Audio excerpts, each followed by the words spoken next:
not streaming. NFTs by Connor coming soon. Yeah, just getting into the some different drawings and stuff. Right, fingers crossed. This should be going live. Yeah, we're now live stuff. We're live. Okay.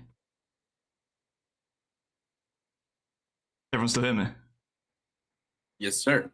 Awesome stuff. Yeah, Yes, we're live. we can. 7 people watching, apparently. Let's drop this down on Twitter. Oh my God, I can see myself. This is amazing.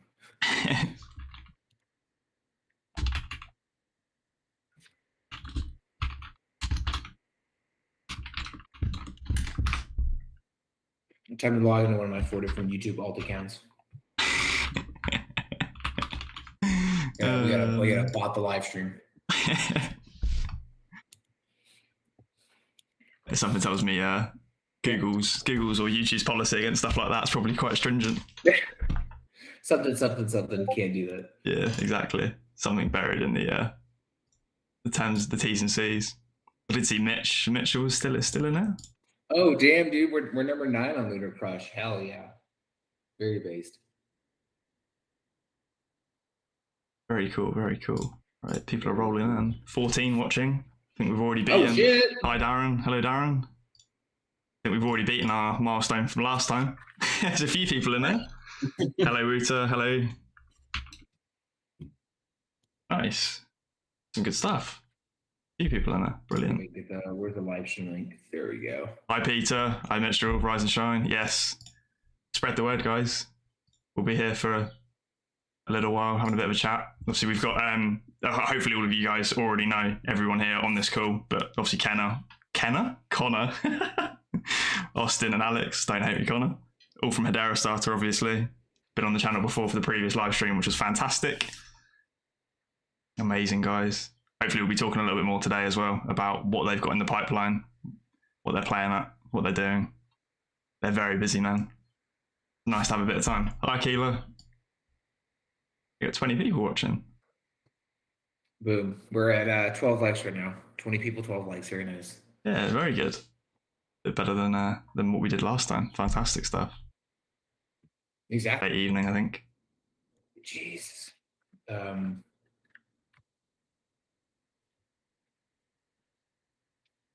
Jump right there. Oh God, no. That's like the earliest is like 10 p.m. or it's 11:32 p.m.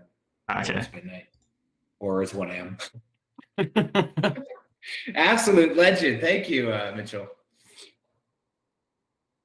Wallet address ready this time. Yeah, I'm not sure whether they've got anything to give away this time, but we'll see. Do you remember the last time, Connor, with the old Actually, get your addresses ready, seriously. Yeah. Get them ready, Tom. Let me open my wallet up here. I think we might. Yeah, nice. We'll do something towards the end again, hopefully. Awesome stuff. Amazing. Just let a few more people roll in while we sort of chill out, but yeah, good stuff. Here you go, guys. Just need your address, the last 4 of your SSN, and 3 digits on the back of your credit card. And we'll have an NFT right to you. I'll walk it to your door. I'll knock it. Personally delivered. Yeah, Darren, I'm from the south. I'm fairly close to London. I don't know. There's a question there for you, I think, guys. Wooter, why should I choose to invest back HederaStarter instead of? I'm gonna go off how you said it. So, Mr. Wooter, yes, that's a great question. I know for us, for me especially, I've had a lot of experience already developing quite a few protocols across a variety of niches for cryptocurrencies, whether it's in GameFi, metaverses, DeFi, and then a variety of other kind of more niche industries, healthcare, legal systems. So we have kind of a wide swath of experience putting together projects for different customers, different types of people.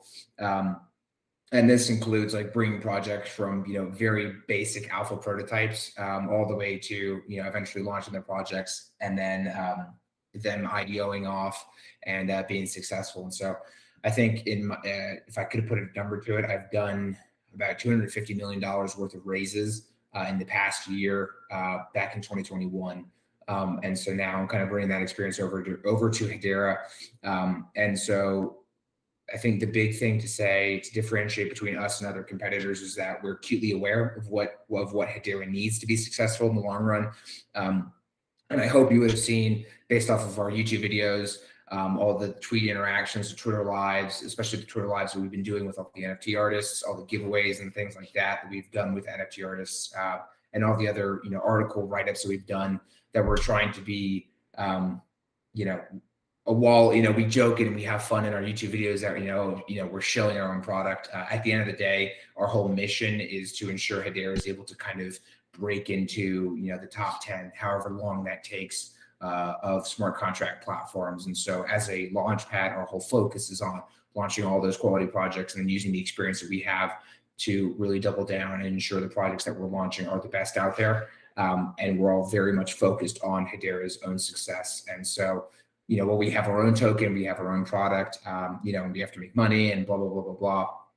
We're much more focused on the Hedera community and the Hedera network itself, rather than our own success. So I feel like that's a kind of a key differentiating factor for us. So hopefully that answers your question. I'll stop my own shilling of myself. No, I think it's a pretty good answer, to be fair. Yeah, 100%. Plus, as well, it's worth saying that not only the obviously security and you guys taking it very seriously, but a lot of the time, big returns end up happening in the ecosystem layers beneath the main token, right? So obviously you're taking on a bit more risk investing in these types of projects, but providing they've got good quality teams behind them, which is 3 of them on screen right now, as well as what they're doing is actually sort of legitimate and has a use case and a purpose, it's probably not a bad move.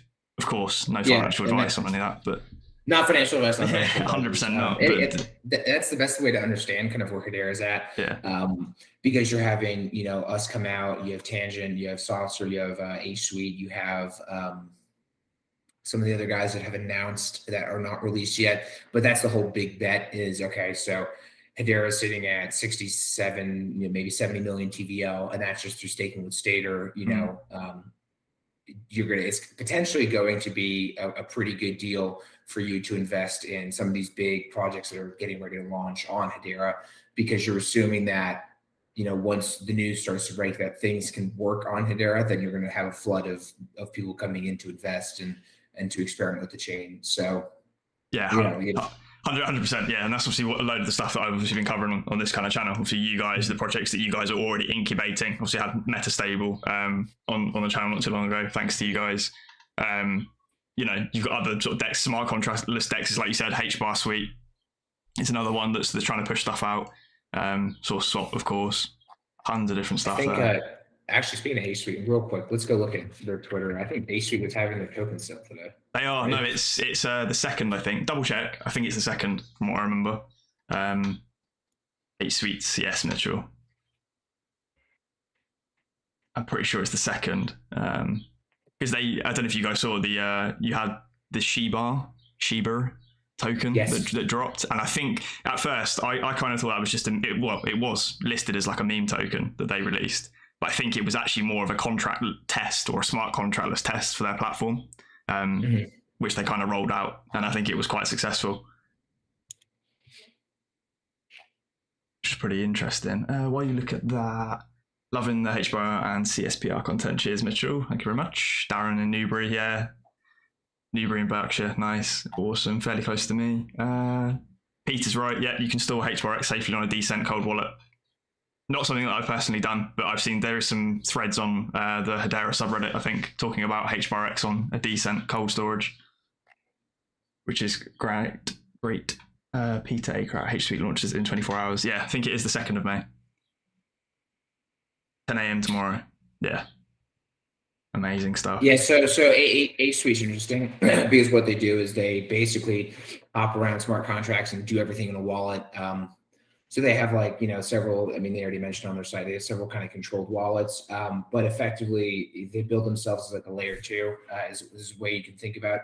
So you have tokens and everything enter on the Hedera layer 1. And so as everyone has Hedera token number 1 and Hedera token number 2, and you want to swap between them, you basically send them to a wallet address, and then they have some multi-sig stuff going on, and then They do the internal kind of abstractions themselves, and then do that internal validation. So you see that's why, you know, the smart node, if they mention that on their site, you know, to run a smart node, you're gonna have to have however many of their tokens. I think it's 10 million. Yeah, so 10 million HSuite, and you'll be able to host a node. And then here we go, running a node will give you the chance to be part of the HSuite network. Essentially, smart nodes are there to sign transactions and multi-sig. So think of it as you're sending your tokens to another person's wallet, and this wallet is controlled by a multi-sig. And a smart node is someone who has spun up a multi-sig signer on their own laptop, their own computer, and they're staking their tokens, and they're added to the wallet signature list. And so, you know, this is a robust initiative to get around not having smart contracts. Now, when you rack and stack this with an actual DEX, you know, and this is not to trash on HSuite, but in the future, once smart contracts are ready to go, then I imagine HSuite will likely make the transition over to a full-on, to a full-on actual like decentralized thing, because you know, I mean, a bunch of people on a wallet multi-sig is, you know, security risk, blah, blah, blah. And then it's also not necessarily as efficient. So I'd like to see how HSuite operates in the wild. I'm very interested.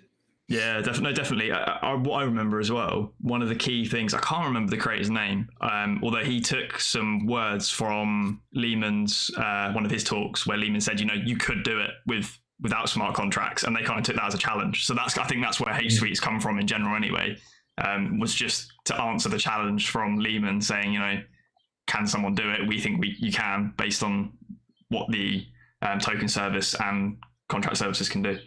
But yeah, you're right. I think into the future, something will probably have to change. Yeah, and that's, you know, and that'll be fine. But it's like it still is a good answer. And then I know Tangent has something very similar as well. So is Tangent? I take it Tangent, because obviously Tangent wants to launch their tokens, don't they, via your platform first? So they're waiting for you, aren't they? Yeah. I think we're doing. Where's my book? Real quick, Tangent.bar. I know Tangent is looking to do, and that was the article that we wrote, because we have our secondary token, which is already only minted. It's basically mined. It's minted to stakers of our main primary token. And so they were looking at doing some sort of like liquidity deal where rather than doing the actual minting of the tokens to early buyers, it was like a matter of, okay, you know, the first, or once we get to 50 million TBL, then you'll be able to receive the Tangent token. And so up until then, you know, you're going to be forming liquidity pools, and then Tangent will be like allocated to each kind of liquidity pool for farming incentives. And then, you know, as we step all the way up to 50 million TVL on Tangent's DEX, then they would go ahead and release their token. And I feel like that's a cooler way potentially of launching a token, because that also kind of demonstrates that, hey, you know, we can acquire, you know, money, we can be, you know, robust, and we can sustain that liquidity, and then kind of launch it after that. So that's a bit of a more interesting way of doing it. And then you could still work in with Hedera Starter, and, you know, and that we were already talking about using our tokens as like potential pairs for the liquidity pool to earn incentives off of. So. Yeah, 100%. No, really, really cool. Are you guys looking, because is it this month? May, isn't it? You guys are looking really. May, yeah. This month. So there's a lot. Yeah, exactly. Finally, a lot of people will be glad to hear that. A lot of good stuff should be happening in May, which is really nice for most people here.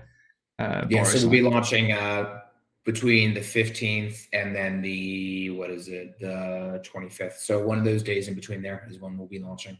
There you go, guys. You hear it here first. Yeah, and then hopefully, and then hopefully Hedera supposedly should have something working in June. The newest update, Hedera 0.26, potentially includes the features that smart contracts need, which is what you saw in Saucer Swap. If you paid attention, they posted up their forked Uniswap code.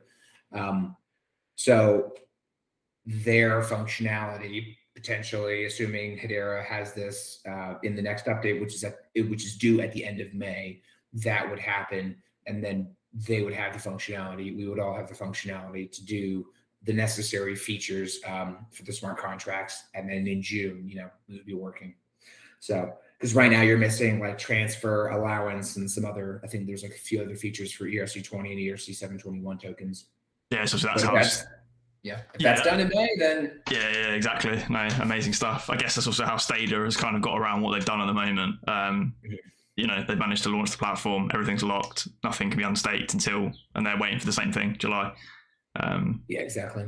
So what will drive? So, and July makes sense because, you know, if you launch and you have availability in June, maybe we wait a little bit just to like see how things go, and then July once the dust is settled, then you deploy. So that makes sense to me.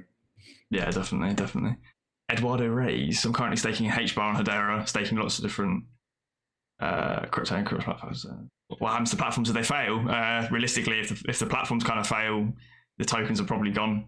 In all honesty, depending on what network it's on, etc. In Hedera's case at the moment, obviously Stadia are backed by the Hbar Foundation. Very unlikely anything bad's going to happen with that. I mean, I think Stadia as well on their Luna platform, they've nearly got $1 billion, haven't they? Of TVL. I think it's like $800 million of TVL on Luna. They're on a Phantom as well. Yeah, they are. Yeah, they're moving into Phantom as well. Yeah, so they're pretty. You know, they've been around the block quite for a while now in terms of staking and DeFi. So I wouldn't be too concerned about Stadia in general.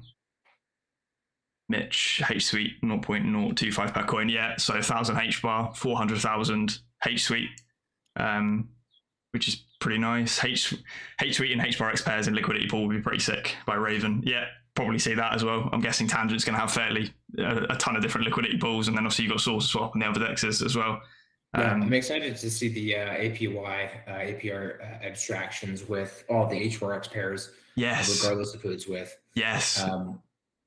Because like, I mean, if you want to be really degen, you could imagine you're doing like some sort of like looping of it. So if you have like HBarX looped with something else on leverage, don't do this. This is leverage. Don't play with leverage.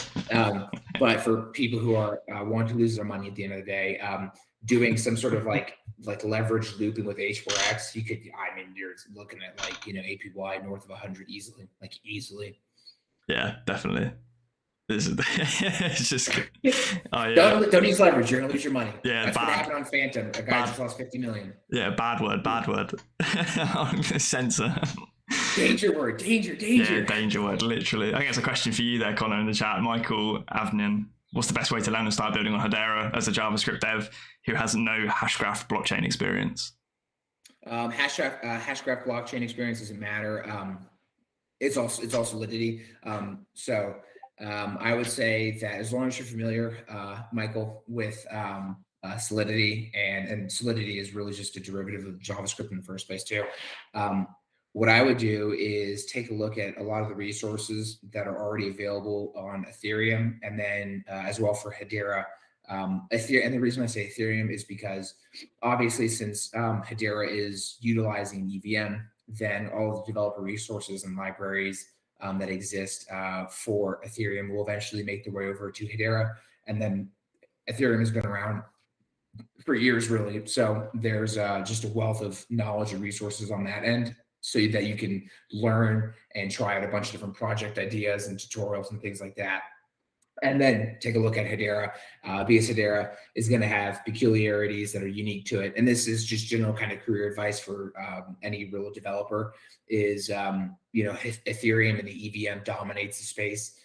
So best to start with them, and then to get familiar with how EVMs work. And then once you understand that and coding and Solidity, then to go and kind of like specialize, because that's effectively what you're doing. If you code on Hedera, you're specializing. If you code on Avalanche, you're specializing. If you code on Harmony or any other EVM, you're specializing. So study Ethereum, their documents, their tutorials and things like that. There's plenty of videos out on YouTube on Ethereum and coding the EVM, and then come over to Hedera, look at Hedera's documentation. There's a fair amount of it already. And then from there, I would say start looking at some of the interesting projects that are already out there across the space. The benefit is most of these projects are built on EVMs, which means that is if you understand it, then boom, you can fork it, you can understand the code. And that's what I would do too, is take a look at a lot of these projects that are in the space, not on Hedera, because Hedera has no projects like that at the moment, but on other chains. Look at their GitHubs and study them. And that's how you'll begin to understand. So Michael, hopefully that answers your question. I think that's some very, very, very good advice in general, actually. Yeah. That's Because what I would say, it's like, if we get to have our Hedera devs, this is like something that would be awesome. Is like, okay, Hedera devs, let's all spend a few days looking at all these different projects. Let's look at all of the dexes, all the lending protocols, all the cool metaverse, GameFi, whatever that exist on the other chains that are on EVMs. Study their GitHubs, understand what's happening, and then let's all come back, let's chit chat and sit down and figure out what we can do to improve on these. That's I think that would be very good for our devs to do, because that would help them learn and help them understand and get spun up on what it's like to build on an EVM. And then that means that we're going to have protocols that are better than other chains. And then, there's more of a reason to come to Hedera. Yeah, definitely. No, fantastic advice. Everyone that's in the chat, we're at sort of 35 people now. Share this on some Discord servers as well, if you're in Discord servers, and Twitter, see if we can get to 50 people. It's quite nice. Keep the questions coming in as well, guys, via the chat. We're just sort of working through. This is like an open space, which is fantastic.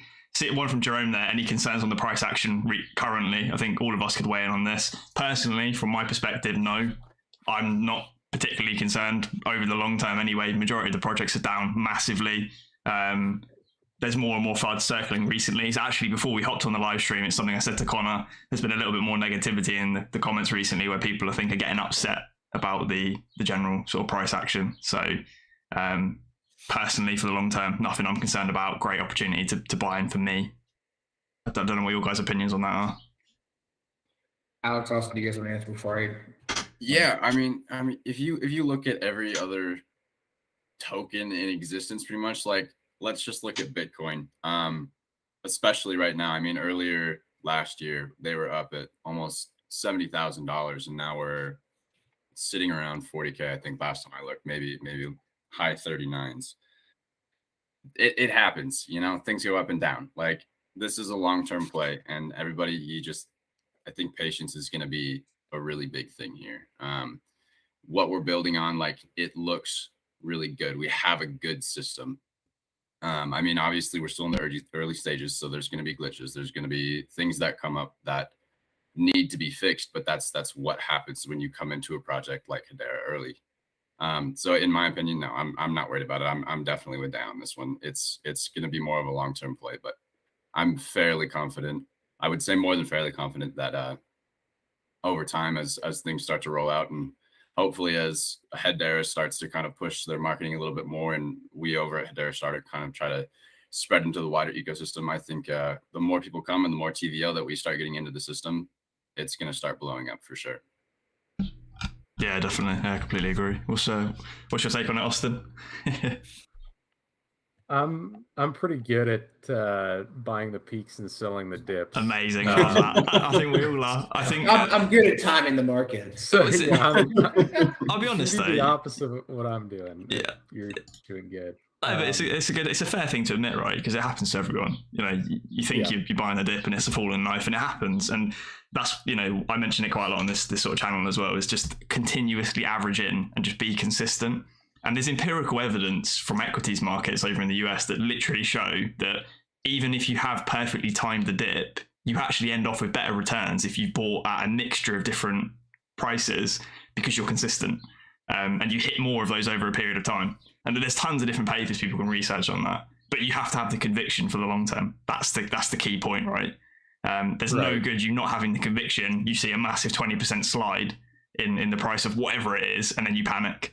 Panic sets in, you sell out early at a loss, everything rockets back up, you buy that, FOMO into that green candle, and then it reverses again. And you just wonder what the hell's going on.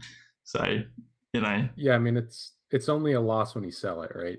Exactly. Yeah, that's exactly it. But I don't know. I have faith in Hedera. Yeah, 100%. For sure. Connor?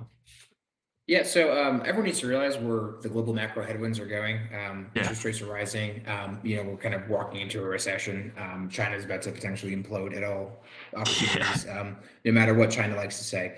100%. Their housing markets and all that jazz. You got the war going on. You have the potential move into a multipolar world where you have different, rather than having the U.S. just as one world power, you have multiple different world powers, and that's just because of how economics and things are kind of shaping up. And so realize we are kind of walking into a recession. And so, does that change what's happening behind the scenes with Hedera or any of the projects you're invested in? No, not really. So people just need to realize that, and they're playing in a very risky market, the crypto market, and they're playing in a very risky macro environment. And so, they're watching. I mean, hedge funds. If you like, let's take a shot at Netflix. Netflix is getting absolutely destroyed. Big time. And you had who's the billionaire? Bill Ackman. Yes. He goes in there a few months ago, drops $1 billion or so, liquidates one of his other portfolios to purchase Netflix, and then now he sells at a loss, at a $400 million loss. So if you have Bill Ackman and these major fund managers that are losing hundreds of millions of dollars, you potentially get ready to expect to lose a bit of money yourself, because what's going on in the wider context is it's very risky. The markets are generally trending downwards. To just act like you're in a recession. All your paychecks, all the extra income that you have, save it up, stockpile it. Invest in stable coin pairs, invest in very simple things that are going to give you safe and steady returns. Maybe be a bit more wary about getting into riskier assets, because you potentially may lose that income at a higher probability than you would in other global environments. So just be cautious, realize what's going on in the global overview. And hey, and I said this comment in the chat, remember, I think last year when we were like, oh my God, Bitcoin's going to like 15,000 or Bitcoin's going to 10,000 or whatever. We're in a macro recession and Bitcoin's at like 38. Yeah. That's fantastic, really. Yeah, it's holding. No, exactly. And this is something that I've put in a few times. It's holding really well. Actually, I've just flicked over on screen. So you can see here, this is actually the drawdown from all-time high. So Hedera at the moment, minus 75% away from its all-time high. But if you literally scroll through this list, it's on cryptorank.io/all-time high. There are plenty of other projects that are doing much, much worse than Hedera right now, or very similar. 𝗟𝗘𝗙𝗡, for example, nearly 90% down from all-time high. XLM, 82%. You scroll up, there's plenty of others. Litecoin, if people are still buying that, 77%. People are still buying that. Taking shots at Litecoin community. No. Let's be real, right? With Litecoin, though, what has it actually done for the last 5 years? They scammed Walmart, I think. Well, there you go. There you go. So, it's just, yeah. I'm sure it had some sort of potential about 5 years ago, but I don't really know, to be fair. Connor, yeah, you said in the chat, remember when people were buying Bitcoin, was going to 15,000, now we're at 30,000. Yeah, exactly. 100%. Hbar screams XRP 2.0, if you ask me, just saying own both. They're from Dobbs. Yeah, definitely. They are really similar as well. I saw somewhere in the chat, I've lost the message now, about regulation for Hbar and concerns. One of the cool things about Hedera and Hbar, because they are obviously enterprise grade effectively, they have been very conscious about ensuring that majority of the stuff they roll out is compliant already. Whether or not it's been tested against those compliance measures, they have put stuff in place to ensure that they do remain compliant, because I think they know it's going to be a major blocker. Big one being that recently, I did it in yesterday's video, actually, Panama, for example, the ISO 20022 standards. I don't think Hbar is officially compliant, but I believe it's meant to be, and it's something they had thought about previously. It's just cool stuff like that. I think they are very aware of what's going on. What was I going to say? The Coinbase thing, the regulatory, yeah. So I see it. That's the thing. I think it's not what you're talking about. It says, I feel like this is why Coinbase won't list Hbar. I don't know. I feel like, Coinbase is a company, they got to make money. They listed that the BAYC ApeCoin. Why? Because that coin just debuted. It's it's a very hype. BAYC is a very fatty trendy thing right now. So they're going to make a lot of money off of the trading revenue. So I would say if you're expecting Hbar to be listed on Coinbase, if I could say when that would happen, that's going to happen once you really start to see Hbar's notoriety in the space pick up, and once you see a lot of people start putting stuff on Hedera and it start to pick up steam with the amount of projects that are on it, and once it has TVL. Up until that point, I don't think there's a good case to put Hedera on Coinbase, because Coinbase needs to make money at the end of the day. And while you can, it's not that hard to really stick a coin on a centralized exchange. They do want to make money. I've never worked at a SEX, but I know lots of different people who do and work in lots of different sectors. Yeah. But that's my own internal rationale. People have not got to forget as well now. Don't forget, Coinbase is publicly listed, so they effectively answer to shareholders. You know, they have a board, they answer to shareholders. They're at serious risk of everything tanking if they don't make money. That is literally their key driver now, will be to make money and grow. So that will influence heavily on what happens. Saw a message from Gainesville. So quick question to everyone. Bitcoin has been around £30,000 a few times, but why is it this time the altcoins are getting destroyed? Really sort of ties in again to what Connor said. You know, if we're walking headfirst into a recession, risk profiles are really important in portfolios. So effectively, if you boil it down to its simplest, you invest money to take on some form of risk and you receive a reward over a period of time. So if I'm locking something up for 12 months, I'm going to have slightly higher return on that, or expected return on that, because I'm taking 12 months worth of risk for locking that up, for example. The reason you're seeing altcoins getting destroyed is because they have far more risk, and a lot of these investment banks, retail investors, all sorts, will de-risk their portfolios. So they will buy stable things, effectively what Connor said, you know, they'll move money into stable assets, they'll purchase USDT, staking some sort of platform for 3%, because they won't take the risk on some sort of altcoin. Doesn't matter how blue chip the project is. Obviously, Bitcoin still holds fairly well, key driver really of the market, probably always will be, you know, store of value, et cetera, et cetera. It's got the institutional backing now. That's probably one of the main reasons as to why we're seeing what's happening. Yeah, don't forget, everyone, like, remember how crypto cycles work. People, all the major whales, they make their money in Bitcoin and they cycle it out into Ethereum and then out of Ethereum into all the other stuff. And so now we're in the macro risk environment, you know, everything's kind of happened. All the alt seasons, all the various seasons have happened. So what's happening now? Well, all the money that was made from all the altcoins is being drained out of the altcoins and then putting back into Bitcoin, because Bitcoin is the safest asset in the riskiest space, really. Yeah, 100%. Silver and Bitcoin. Bitcoin what? Yeah, the silver people are wackos. Those people. Amazing. No worries, Gains. Darren, if you stake Hbar and the price goes up, does your stake coins go up too? Yeah, 100%. So it's the underlying value. A Hbar X token is the underlying value of a Hbar plus the additional epoch reward. So if Hbar goes up, effectively that goes up too. There's not a problem with that at all. Bitcoin is king at the end of the day. Yeah, at the moment anyway, definitely, in terms of store of value and all that sort. I was massively concerned though about, you know, rising, all the sort of supply chain stuff, rising energy prices, all this sort of stuff. You know, hash rates get hit for Bitcoin massively. Are you going to see regulation in the form of environmental worries for Bitcoin? That could actually drive the price up even further, right? Because you might see the mining stop for Bitcoin. You know, circulating supply stays stagnant for a period. Who knows? Ape NFT. Yeah, that's the big thing. You know, with the whole like energy crises that's happening, a lot of countries are shooting themselves in the foot. With this whole like nonsense. So it's kind of like unfortunate to watch, because I'm a big proponent of nuclear power. I love nuclear power. And nobody's really pursuing that, even though that's like literally one of the most efficient ones out there. So, well, yeah, I mean, let's not going too political, but I mean, look at Germany, right? So they shut down after one of the disasters in obviously Ukraine, where Chernobyl meltdown. Germany shut down the majority of its nuclear power stations because they were worried about the safety of them. As a direct result of that, they did that about 20, 30 years ago, maybe 40 years ago.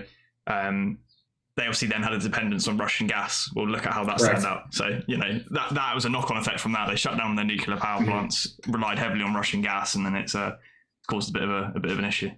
Yeah, I mean, they saw like, oh my God, a nuclear disaster happened in a communist country where, you know, inefficiency and like, you know, incompetence is king. Oh, who would have expected? Oh my God. Yeah, exactly. There's I don't know, a bit random. There's a TV series, actually. I think it was like 5 or 6 episodes called Chernobyl that they released a few years back. It's brilliant. I watched that. That was good. Yeah, it's really, really good. Actually got really good ratings. I urge anyone to watch that if you're interested in the slightest. It's really, really cool. 8 NFT, 11k gas fees, 44k, crazy. That's how people continue to mint on ETH.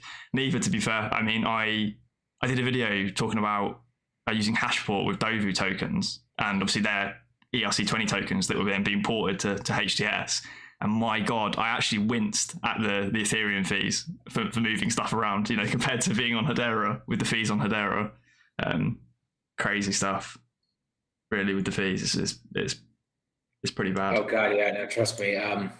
Although like I've actually not had too many issues. Like I'm moving like when I'm moving money, because I'll onboard it to Ethereum a lot of the time, and when I'm using like multi-chain or any of these other bridges, like I'm paying less than $10 to move, to move money around. So I haven't, but then again, it's a simple, like I'm not minting NFTs, and I'm like, God, I'm not gonna fucking touch NFTs. Like, I'm not doing any complex contract interactions. And then I always make sure, because you can look on Ethereum, gas tracker and see kind of when the high points of the gas are and the low points. Yeah. So, I'm waking up at like, 2 a.m. my time to move like $100 off of Ethereum because I'm saving money. I'm putting my coupons and pinching my pennies because I'm not going to spend more than I have to on gas. No, exactly. And this would be a great thing. Once we see this ecosystem develop more in Hedera, none of us are going to have to worry about that at all. You want to make a transaction, you make a transaction at the end of the day. And that's the thing. We're very excited kind of with some of the people that we've been talking to, because if we can kind of get these bridges hooked up, then you can go from Avalanche to Solana to Hbar, and then Hbar to all these other different chains. And so that puts Hedera onto the highway of liquidity being flown or being driven around. And that's fantastic because people can then start really easily moving assets onto Hedera. So it's just, once we get these bridges up, people really do not understand how easy bridges are or how important bridges are. But if you've done any like DeFi stuff on any other chains, then bridges are like, I'm using a bridge at least once a day, really, when I'm doing heavy contract interaction stuff and experimenting. And bridges are supremely important, and having good reputable bridges is even better because that just makes the process so easy. Yeah, definitely. On screen now, I've actually got this was a Hedera article written by Brady, obviously a guy that joined, didn't he? He's one of the marketing dudes from sort of Twitter. He put together this talking about cost of minting a 10,000 unit like NFT collection. And what you can see here is that mint fee, for example, on Hedera, and this is why we've seen an explosion in sort of Hedera NFTs. It costs you less than $80 to mint 10,000 NFTs on Hedera. Yeah. Compare that to like Tezos or Solana, you're looking at greater than $1,500. I was in the Dead Pixels Discord server, and those guys actually told me they found a way to effectively do it because they minted all the NFTs under one token ID with then different numbers. They effectively minted like 500 for the cost of one transaction, which was pennies. Exactly. Yeah. How big was their first drop? Was it 500? 500 NFTs they dropped, which I think they're still trending on Zoo's market at the moment for like volume wise. It's a pretty cool collection they dropped. Yeah, but I mean, you could see like, okay, so on Ethereum and all these other chains have the audiences where they can mint all 10,000 and they will sell out in like a few minutes. Yeah. Whereas, with Hedera, what I recommend is like, as an artist, maybe like look to mint, 200 to 500 NFTs if you're really popular. Don't mint 10,000 because it's going to sit there for a while and it's not going to be all minted in, I think that's exactly. Yeah, exactly. That was their kind of plan. I mean, I think the 500 in the end sold out in about 65 seconds. But yeah, you're right. If you'd done 10,000, you'd have been stuck, I think, in one go. But the point is, like, could you imagine that once we start to have those audiences where the artists are comfortable with minting 10,000 and those are selling out, in a day and in 2 days, which is really good. That's just going to not stone. I don't know what the word I was trying to use. Like snowball into more and more artists. They're gonna be like, oh my God, like I can, there's audiences on Hedera where NFTs, 10,000 NFT sets sell out fast and it's like $80. Like, holy cow, Yeah, definitely.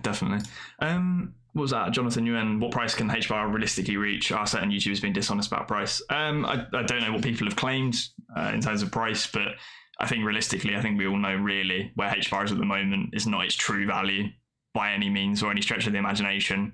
You're probably looking, at least $1 over the long term. When is that going to happen? No idea. I don't have a crystal ball. It may never happen. Do some math based off of like TVL numbers. Yeah, it's good. That's a good idea, actually. Yeah, you probably could extrapolate from that on other chains as well. I think we could all agree that there's definitely upside to it. I wouldn't be one to sit here and claim that we're going to see, $10 Hbar in the next 5 years. Let's be real. God, no. People have to remain realistic. Yeah.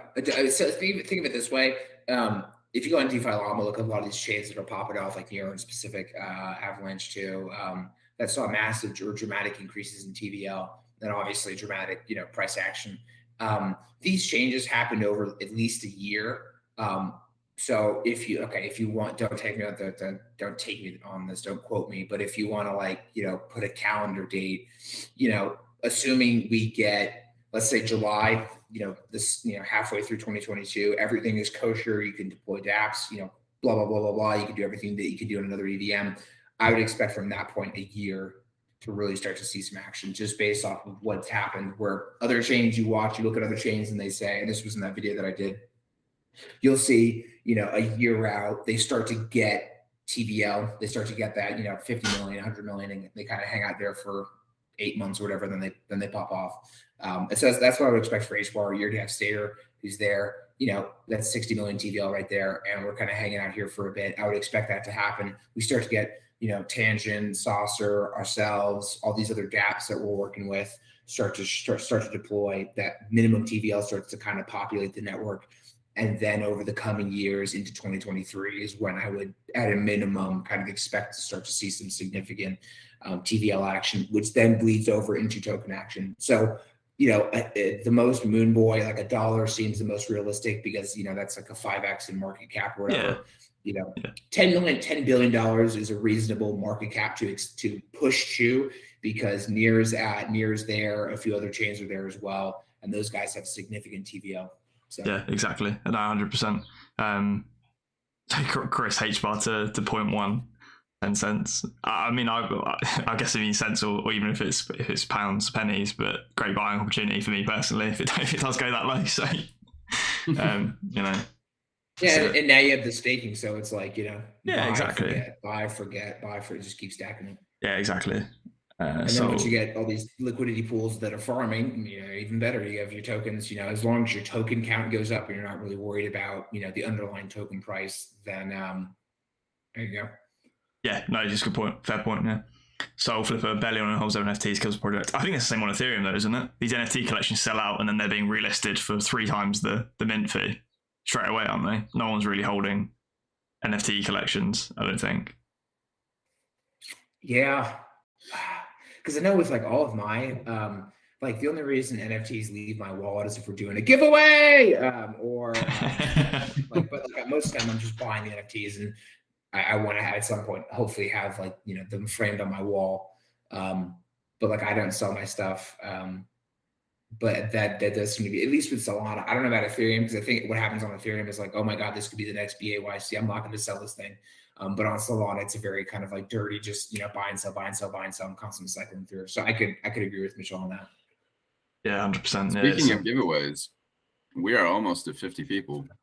We're nearly there. 46. Oh shit. Share. Drop it in some Discord servers. Get some people. If we get 50 people in here, we'll drop a. I've got a hdgraph_punks with somebody's name on it. I'm gonna buy. Oh, it's hdgraph_punks as well. We'll have some fun. I'll buy a NFT. I can't do it. I don't know if I can do it live, but I'll buy it live right now, and then we can do a giveaway. If somebody wants to like shill me a project. To be fair, I think we've been at 50 people. We crossed over. We did cross over a few times. It's been up and down around there. It's quite nice. I think we've just been quite caught up in the chat. Keep the shop giveaway. Keep the questions coming in, guys. We're happy to sort of thing. Yeah. What Discord channel, JK? I don't know. Drop it in Dead Pixels. They might. Some of those guys might stop by. Watch the live stream. Yeah, drop it in Dead Pixels. Let's do that. Looking at my handy dandy password book. Oh, Woot is asking again about buying your token, Connor. Stake it. Receive points in the project. Yeah. So what happens is we'll have our IDO in that date that we specify between May 15th and May 25th. And then the token will list on the site, list on our decentralized application. You can buy it off there. And then once that's all sold out, then we'll transition over to a DEX. We'll do the sale on the DEX. And I think at the same time, we're trying to plan it up so we can list on a DEX and a centralized exchange as well. Hopefully one of the centralized exchanges that is partnered with the Hedera Foundation to support the HTS tokens. But that's how it'll work. So we'll do list on the site. You can buy on the site. Once that's sold out, list on a DEX, list on a SEX. You can buy on those. And then from there to, where was it? How can I receive coins from the project? Yeah. So once you have the token, the Hstart token itself, you'll go back to the DApp, you'll stake it, and then we'll begin minting the secondary token, should be H prime. And that's the ETF token that is backed by all the projects that we launch. And then from there, to participate and receive coins from the project via Kickstart, it's just a matter of buying into the IDOs that we host. So hopefully that explains quick and dirty the process. Cool stuff, yeah. Would we ever see a Hbar token burn? I don't think so, personally. No, I mean, some people I've seen on some networks, like people have put together like dApps that like burn tokens. True, like yeah, you could do it from that side. but- Yeah. I mean, if you've got the money to blow and you want to burn tokens, like, you know. Well, that's exactly it at the end of the day. If it's not coming from the foundation, right, because it's not part of the foundation's plan, then it has to be a dApp that burns it, but then they're effectively burning their revenue. Yeah. So it's a bit of a weird one in terms of It's token like buying burns. stock in a company that's intentionally losing money. Exactly, yeah. It'd be like all of us investing in buying Apple shares and just going, do you know what, we're just gonna just take them out of circulation, they don't exist anymore. It's very strange. Yeah, and like, I mean, I don't really know. I'm never like, the burning of tokens is always like, I mean, I'm not too big of a fan on it. I don't really see I feel like most of the time the value is just the token goes up because there's less tokens, and that's like the pure value. It's a very like simple binary thing. Yeah, definitely. Zweihander, off topic, what your guys' opinion on the SafeMoon rug pull? I think that was inevitable. Do you know what? Actually, Yeah, seriously. I'll comment on this just because I have mentioned this a few times in videos previously, and it was part of what we said earlier in terms of, you know, holding for the long term. I'd be seriously careful about what. Yeah, total degen FOMO. Yeah, be seriously careful about what you decide to actually purchase and invest in to begin with, is what Connor was saying earlier when we were talking about the general sort of state of the markets. But, you know, if you're investing into something that you deep down know that is pretty much a degen gambling play, because it has no utility whatsoever, it's got refactored code that's been pulled from 1,000 other projects, you should not be holding that for the long term. And I think you see this it's been taken in the wrong sense of the phrase. You know, people say hold for the long term. Yeah, exactly. That's exactly it. You know, they say diamond hands, but the diamond hands is for the actual blue chip, decent projects that have a future. You don't diamond hand something which was a casino play that you were going to buy and you were hoping was going to do 4x in a week. You know, it's not a great thing to do, in my personal opinion. But yeah. So yeah, I'm not surprised on the SafeMoon rug pull. I don't think anyone here probably is, to be honest. Bottom line. Yeah, go. If anyone wants to know what's happening with SafeMoon, go watch Coffee something. Yes, I saw that. Yes, yeah. I've watched his videos because I was like, I saw SafeMoon come out and I'm like, oh, that's just a rug, and then I forgot about it. And then I see his videos and he's like, it's a rug. I'm like, who was surprised that this was a rug? Like, literally who? Yeah, 100%. Yeah, definitely. Yeah. Because like, okay, there's a difference between you diamond handing Bitcoin down 50%. Yes. Because I'm still going to buy Bitcoin. I'm still going to buy Ethereum. I'm still going to buy like very, very blue chip like things. And then there's, you know, buying a top 1,000 token and then like diamond handing that down 99%. That's not the same. No, 100%. That's a really great way to sort of, you know, to explain it, or example wise. It's just not a great idea, is it? Let's be real. Oh, is that a spam comment? Did you know Dragon something official merchandise will tackle 2 problems? That sounds interesting. The USD has been my best investment year to date. Very good, very based. Yeah, definitely. Already into source swap. Yeah, source swap's great. HBAR price seems such a good buy today. Keep going down till 4th of May, maybe go back up. Yeah, again, it just goes back to that thing of time in the market. You know, do you buy today? Do you buy tomorrow? Will it drop 15% tomorrow? If you buy today, or if you buy today, will it pump 15% tomorrow? Who knows? You know, I wouldn't even bother about trying to time the market because you're just going to end up doing your head in, I think, worrying about. So what I continue to do, like, I mean, for me, this is what I do. Like, I don't buy. I used to buy like the first of the month or the end of the month or whatever, but I'll take my paycheck. You know, I'm very frugal. My wife and I are very frugal people, and we'll have, you know, X amount of money left over. So we'll save up, you know, all the money that we have in, you know, March or whatever. And then so at the beginning of January or beginning of April, then we'll like take all the money that we saved up, divide that into however many weeks, and then just at the beginning of the week, just, you know, invest in whatever basket of assets. And that, you know, it's boring. It's not cool. It's not fun. But for me, that's how I've built up, you know, a good amount of savings and a good amount of investments over time. And you just have to do it over and over again, every single week, every single month, live frugally, and then, do what's best to help your own career, help you make more money, maybe pursue business opportunities where you can lead stuff, and become like a business owner, because then that substantially becoming a business owner, and running a business significantly, like that's what's going to 10x you. It's not some like token. It's not, Hbar is going to do it. Our token isn't going to do it. Hstart isn't going to do it. What's going to 10x you is either you leading your own business, running your own business, doing something like that, and taking like, personal, personal risk on trying to better yourself and put yourself in better circumstances. So yeah, it's another. I think you've got a lot of life advice today, Connor. It's sleep deprived. No, but again, it's sleep deprived life advice. Yeah, exactly. It's your sleepy brain talking. But no, again, it's a really good point. Invest in yourself, right? Because at the end of the day, it's you who makes the difference. Either you invest in your education, you learn more about all this sort of stuff, and you develop a skill set, right? Investing and this sort of side of it is to supplement. To do something with your money effectively, to earn you something passively. It's very rare for someone to make a life-changing amount of money, for example. Yeah. And I would wager that it's a bit more unfulfilling than if you make $1 million off of token go up versus I made $1 million because I built this really complex whatever. I built this clothing business. I run a restaurant. I coded this, whatever. So like, the simple thing, like the guy who was asking about coding, everyone, freaking learn to code, freaking, go build a DEX, go build an AMM, go build a lending protocol, go build an NFT project, learn that and figure out that skill, because one, that's going to help, Hedera price go up because hopefully you'll be building on Hedera. But also that's going to allow you to, open up new opportunities. So. Yeah, definitely. What did someone say there? Every time I buy, the price drops, it was just unlucky me. Happens to all of us. It happens to me in equities markets as well. I buy shares, they'll go down. If that happens, just let us know when you're about to buy, and I'll buy before. Yeah, set up a Telegram channel. Invite all of us. I am buying. I'm buying, everyone. I'm buying. Cheers for it. Ripple fighting the good fight for the entire space. Yeah, 100%. Ripple definitely doing, the crypto space some serious justice by fighting the SEC. Are they going to crush the SEC? Probably not.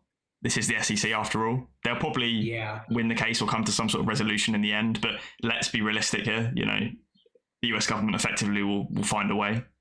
Yeah, who has defeated the US government? And exactly. Don't say the Taliban. That's a stupid answer. Yeah, exactly. It's not the Taliban. Like. But it's just at the end of the day, it's the SEC, right? So if they want something to change and there's not any sort of backing internally for XRP or the space, then it might not be a good outcome. That being said, though, you've got tons of these investment banks and stuff trying to move into crypto in general, Bitcoin-backed loans, mortgages. There's so much stuff going on at the moment. The SEC is going to have a real hard time keeping up with it all, I think. So, exactly what Mitchell was saying. Yeah, the DCA with some cash on the side for bigger debts. Exactly that. Yeah, 100%. Or as well, if you're buying on platform centralized exchanges, I know Crypto.com has the feature. Not sure about Binance. Just set up an auto buy. On a weekly basis, $15, something like that, or monthly, whatever you've got percentage you want to allocate, and then forget about it. And that takes a lot of the emotion out of it. Then. What do you think the DOVU shenanigans coming up will be? Diamond Muay Thai. Blood moon, right? Yeah, it's a blood moon. So that's a snapshot was taken a couple of days ago for those that ported HTS tokens across. The blood moon is on the 15th to 16th, kind of, depending on time zones. And then on the 16th of May, people will basically be airdrop tokens. So the shenanigans they're basically talking about is they really want to reward people that are early, I think. So in the future, you're probably going to see more airdrops, more fun things they're doing. They've just built a carbon footprint calculator for those that use Ethereum, which is pretty cool. So you can use your Ethereum address from sort of MetaMask or whatever, drop it into that calculator, and it'll work out what your carbon footprint is from all your transactions. So they're kind of doing all that sort of cool stuff. Exactly. Yeah. Boro Sniper 77 said, "I'm an old user. Any code for idiot type website? Basically, like how do you from 0 to 1? What would you recommend?" Easiest thing, like go on YouTube, like for JavaScript. If I want to be a Solidity developer. Okay, so go on YouTube, watch, like literally just go type in, JavaScript tutorial, whatever. On the search bar, there's plenty of people that have like 50, 60 video long playlists, all for free, that bring you from 0 to 1 on JavaScript coding. And they do plenty of projects in those. Do projects. That's how I learned. Do projects, and then you get through one of those things, and then try some other little fun projects that are around the space. Just type, and then so you've watched the JavaScript tutorial, you've watched all 60 videos, you're JavaScript whiz. Type in JavaScript projects, or go on any of these like websites that offer you free programming programming project ideas. Try those out as well. Once you feel comfortable with JavaScript, then go and then follow the path of Ethereum, learning Solidity, and then over to Hedera. So in 3 easy steps, you can pretty much learn, and that should take you 2 to 3 months if you're really like grinding on it. Yeah, I'll add. There's no courses to be sold here, guys. Don't worry. No, don't waste your money. Yeah, I don't. If I had courses, the only thing that you could do to help me out is buy my token, and even then.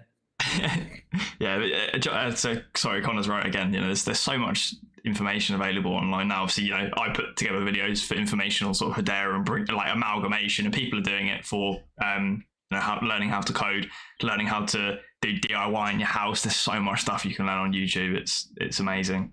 Yeah, that's going to be a topic. We'll say, how do I code for Hedera? That'll be the title of the video. I'm going to write that down. Okay, yeah. Thank you for giving me video topics, guys. Appreciate it. So good. What the best place to find new Hbar NFT and how to go about buying? Realistically, Twitter, I think. Yeah, Twitter, 100%. I think Twitter is where a lot of them will sort of start shilling their projects and whatnot. So Twitter, and then they normally move across to like Discord for more information on the projects, or Telegram, one or the other. Yeah, so do that. Find some of the bigger Twitter guys, and then you can, in the recommended accounts, you'll see like some random people pop up, and then just kind of click through and find them. And then also, if you're willing to look through a bit more, like go find the big NFT Twitter accounts, and then if they've tweeted something out or retweeted something, click on those to see who's liked it and who's retweeted it. And so generally, a lot of projects that are up and coming will be interacting with that or in the comments or something. So that's another way to explore. Yeah, 100%. To kind of get in on the ground level of some interesting projects. 100%. Mitchell, are there any people to follow on Twitter? Well, I'm a good person to follow on Twitter, and so is HederaStarter, and the team's accounts are pretty good places. We share tons of different information all the time about all sorts of stuff, and not just that. Look at the people I follow. Look at the people Connor, Austin, and Alex follows as well on Twitter, as well as the HederaStarter account. There's tons of cool people in the community that are worth following. Yep. So like we follow like pretty much literally anyone of any size. I know for me specifically, my personal account at Hedera Connor tends to follow a lot of like projects and people that are in projects, that lead projects or are part of projects in some capacity, because either they reach out to me or I reach out to them or something like that. And the same would be said for Alex and Austin and the Hedera Starter, like Twitter. We all follow like accounts that are either in the process of doing something related to a project or something like that. A project that we've interacted with in the past. Yeah, if you're looking for NFTs, my account at Alex Hedera is basically strictly following all of the NFT people. So that would be a good place to start. There you go. There's also, do we know if there's Hedera NFT lists? Do you know what? Is that? Oh, there is. I have a couple. I could even make them public. There you go. I might actually do that. Awesome stuff. Yeah, so Twitter lists are good too, because Twitter lists are just little like collections of people to follow that other people have put together.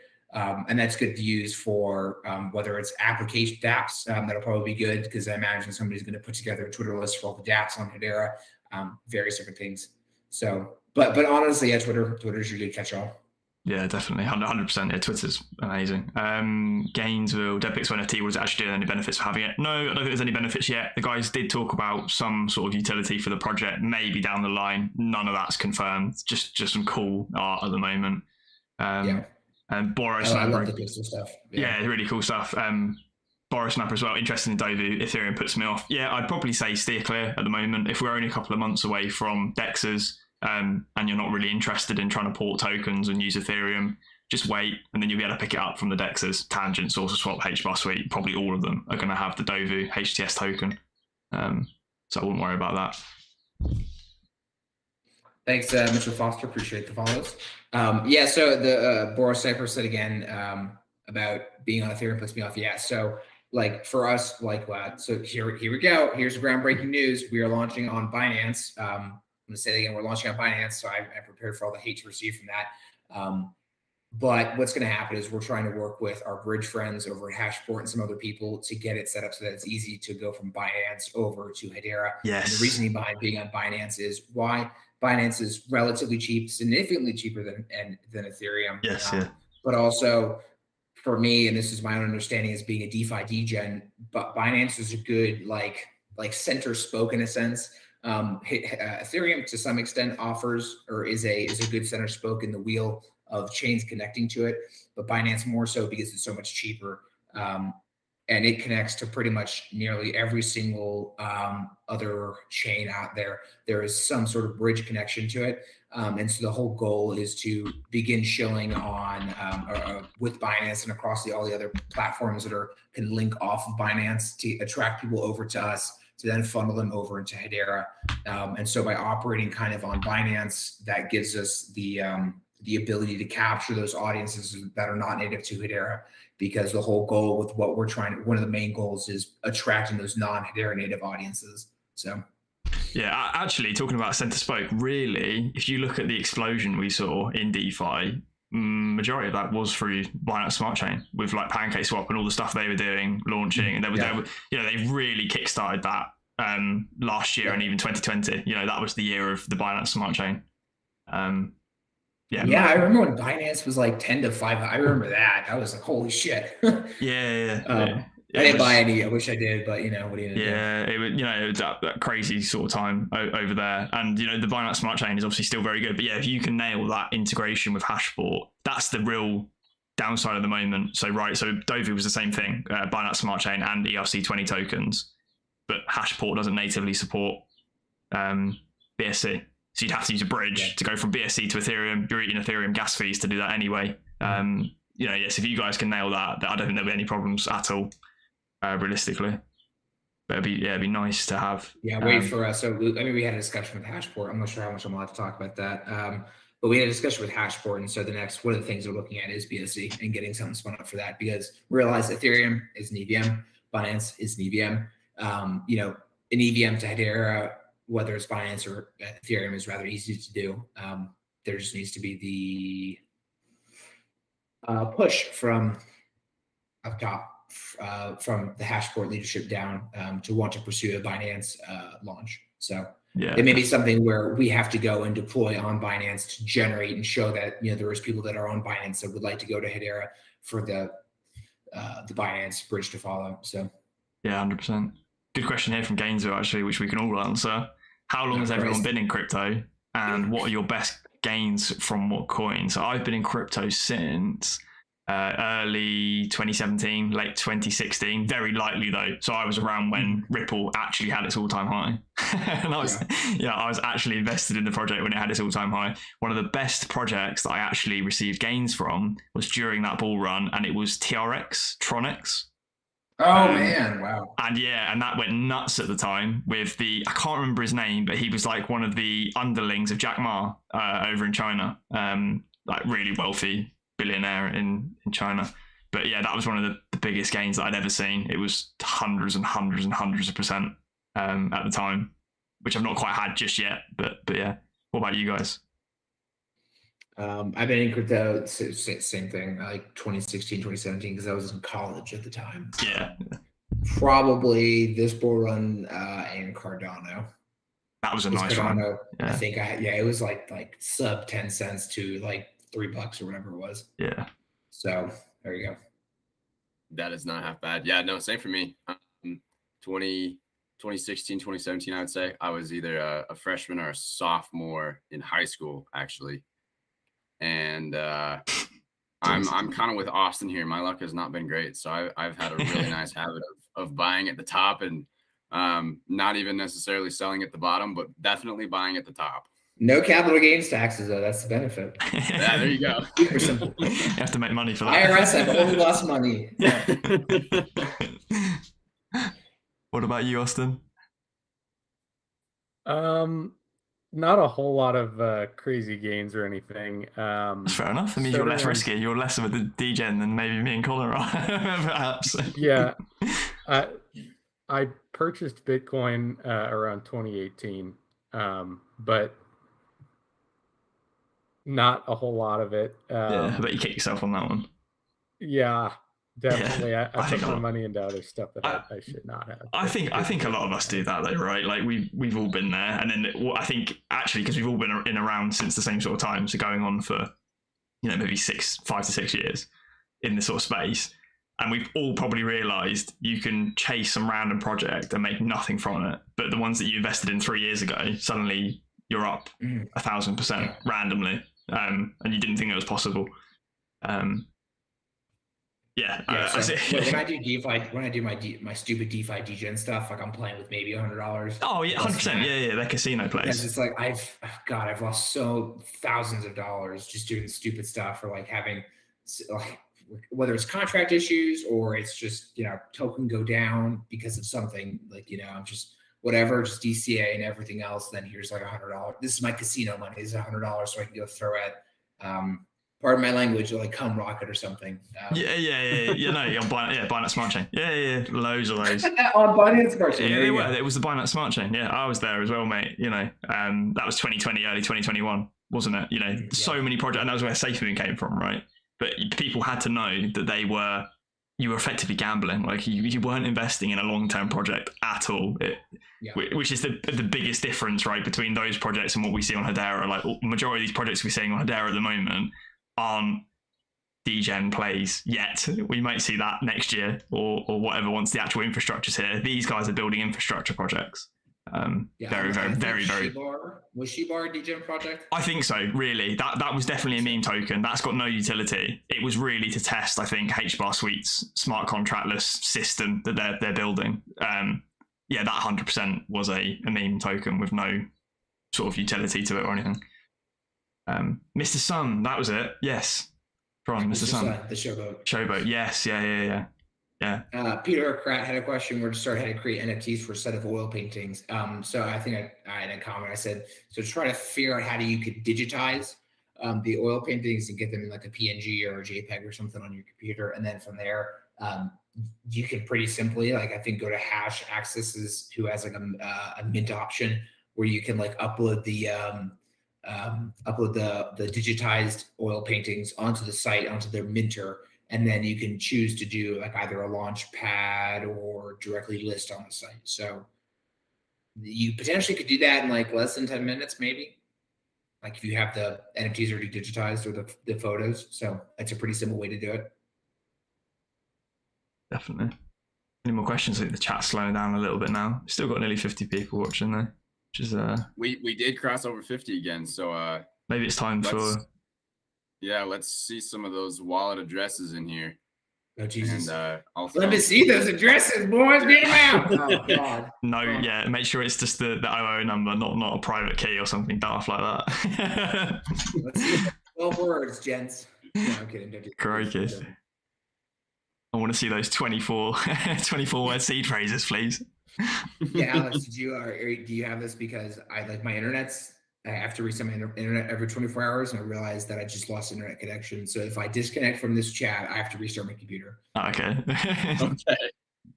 So I have my wallet pulled up, but I can't. It doesn't load anything because my internet's like shit. So if I have to do the giveaway, then I just have to restart. But if Alex, if you have it, then I should be all right to do it. I'm still waiting on that. DFB. Is that? Oh, DFB! He comments on our YouTube videos. There's DFB. Yeah, DFB's a legend. That's not an address, is it? It's too short.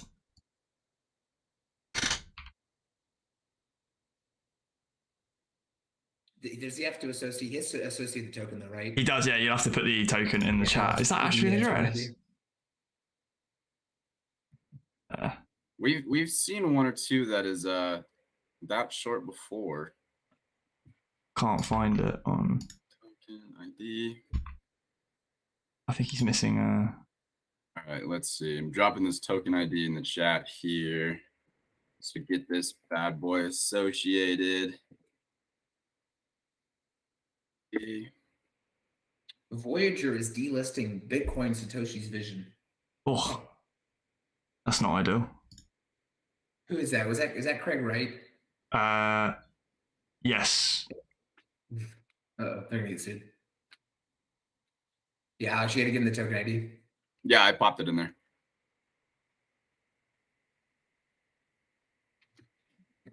I can't find that address on the Wallet Explorer. Are you sure that's an address? I've never seen one like that before.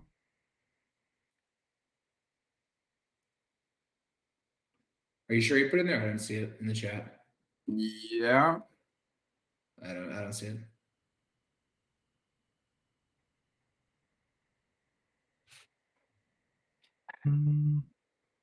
Let me throw it in there again, just make sure.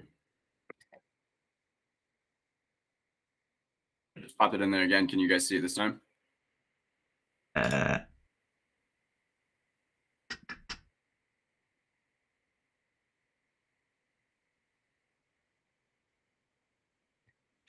do not see it here. Send it in the Google Meet. Yeah. Okay. What if Alex is shadow banned from YouTube? Who knows? Yeah, do you know what? Maybe. Yeah, potentially. I do have some weird stuff that goes on where people get put into like a restricted mode. The comments sometimes. Oh, you know what? I did send a link. Would that do it? I might have. Yeah, I need to have a look into that. You just need the you just need the numbers, not the special numbers that I mentioned earlier. Okay, let me copy and paste this bad boy. And If it's punk, oh, okay. Token ID. This thing.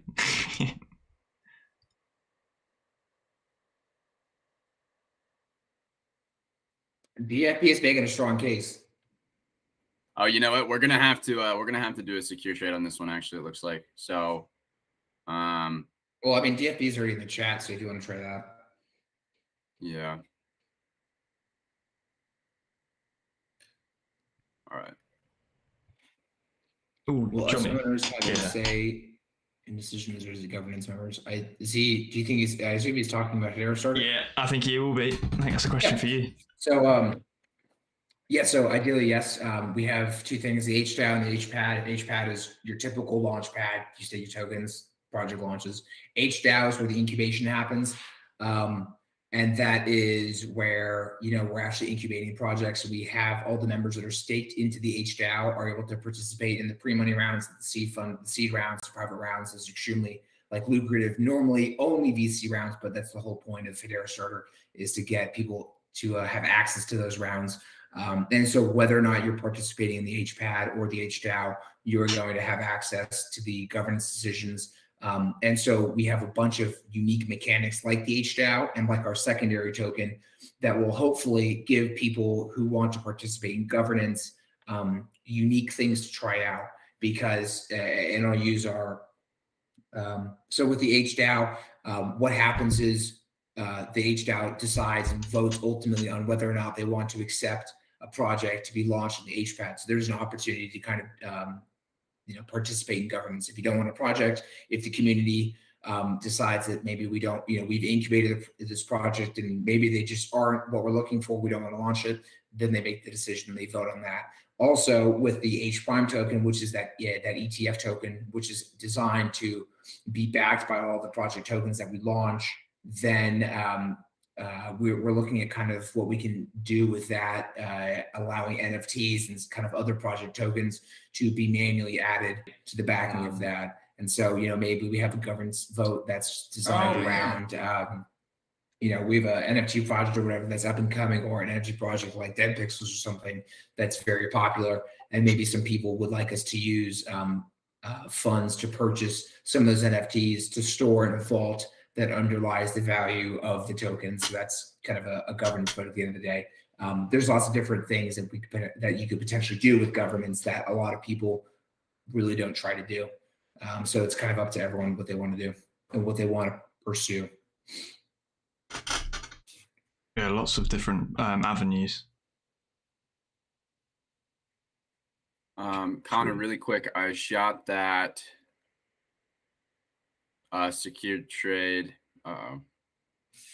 That secure trade. Yep. thing should be in the chat. Actually, hold on. Don't use that one. How can I follow you on Twitter? You should be able to just look us up if you've got a Twitter account. Just go literally on screen as well. I think I've got the Twitter handles on screen. Hedera Starter and Dan Reed's Finance. Over there, Scholar House first. I'm not sure. This is the first contract address. I wonder if I can do like a random pick. Is that like a tool anywhere?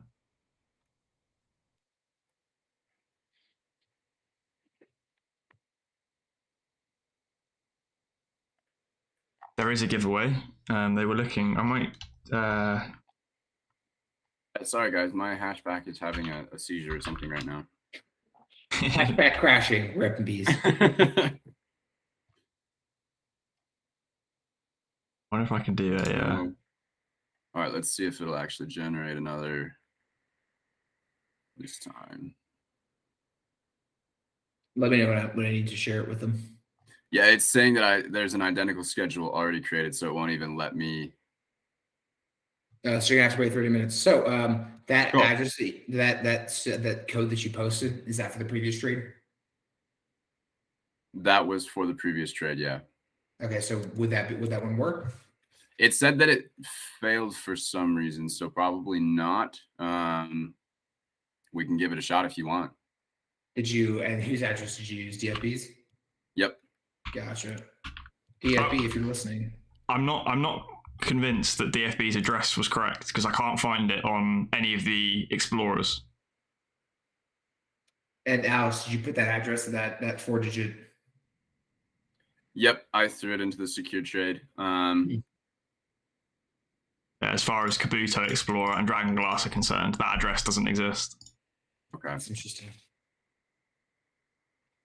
I'll send you on Kabuto. Well, we might just have to come back to it then. Let me try maybe a different punk here and see if that works. Are all punks secure trade?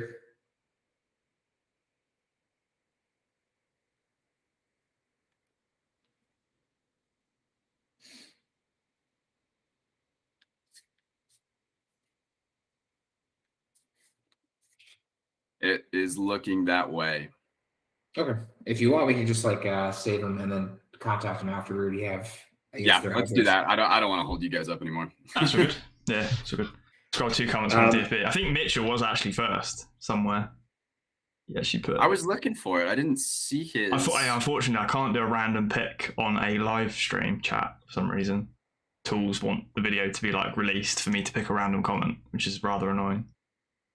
That sucks because that'd be really nice to do. Yeah, I'll have to have a look. Yeah, I'll have to have a look into that into the future. Whether there's some sort of live stream tool that will pick from a live chat rather than fixed comments. Will ETH 2.0 happen this year? Oof. I don't think so personally. with all the delays that we keep seeing. Oh, and it might actually. If it is, it's going to happen in November, December. Yeah. I mean, that allows me to keep stacking ETH, so I'm not too worried. Yeah, it's a fair point. Yeah, it might happen actually, to be honest. DFB send a HederaStarter a DM. Okay, perfect. Yeah, we'll get in contact with you in a little bit here, probably after the live stream, and then see if we can make it work at that.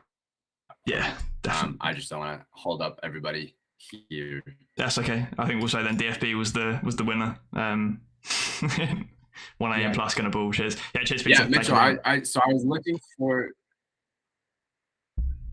Yeah, sorry. I was looking for that comment with your wallet address, and it's not showing up on my side of the chat. So sorry, brother.